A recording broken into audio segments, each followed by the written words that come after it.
It's 10 years since Pope Benedict made his state visit to the United Kingdom. And from my point of view, 10 years since he came to visit us here in Birmingham for the beatification of Cardinal Newman. As I look back to that year, 2010, which was my first year in the Archdiocese of Birmingham, I remember what a remarkable, extraordinary occasion it was, and the extraordinary atmosphere which we all experienced in those days. I don't know whether you recall that just before the state visit there'd been quite a lot of negativity actually, and not a great deal of enthusiasm in press reporting. And the thing that struck me was from the very first moment of his arrival in Scotland, how the whole atmosphere changed. And we were all filled with enthusiasm, of course, about those 4 days that he was with us. And I in particular was looking forward, after months and months of preparation, for the great ceremony in Cofton Park in Birmingham, when he beatified the then Blessed John Henry and now Saint John Henry Newman.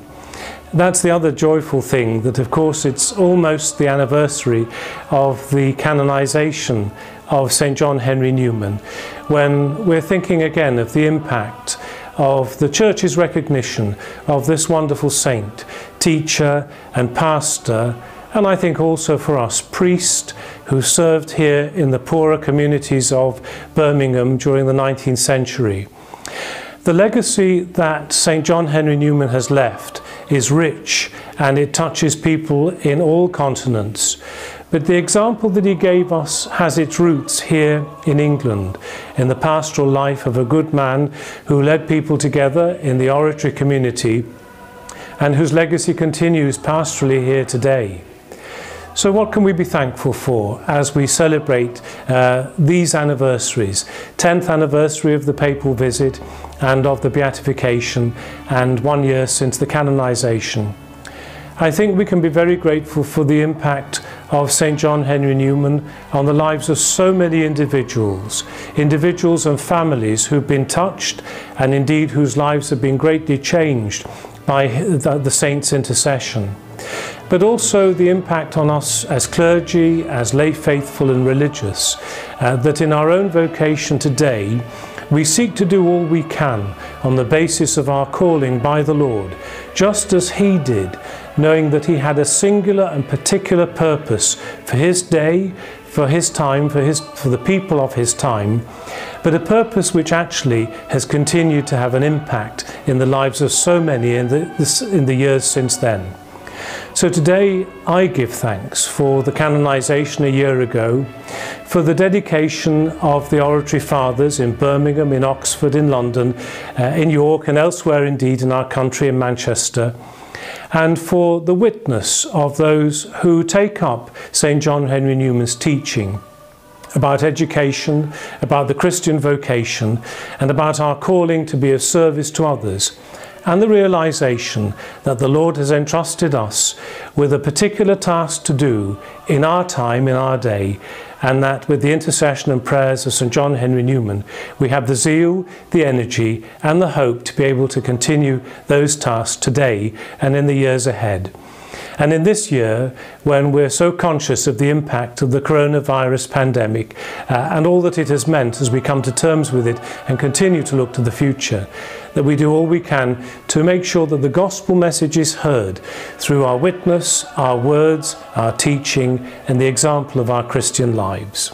We give thanks today for St. John Henry Newman's witness and work, and we ask him to pray for us. I have a few personal memories, of course, of the great day in Cofton Park in 2010.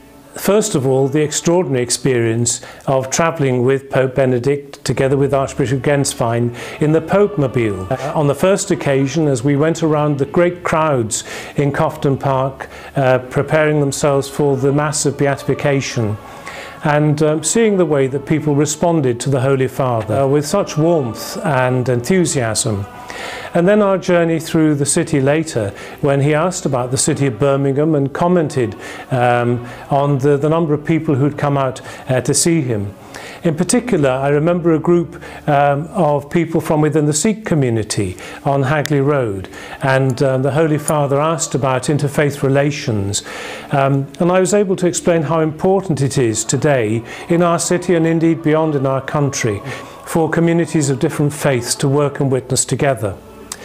My mind goes back too to the ceremony itself, and for me, as my first year as Archbishop, the extraordinary privilege too of being the person who asked the Holy Father to beatify Cardinal Newman. And in the ceremony, I had to ask on behalf of the Church for Pope Benedict to name John Henry Newman among the blessed.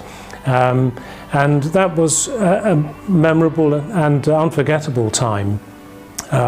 So those are two things that do stand out for me, as well as Pope Benedict's humour, great good humour, as we travelled in the Pope-mobile along the Hagley Road asking about the city, and as he was preparing to go and visit Saint John Henry Newman's rooms in the oratory itself.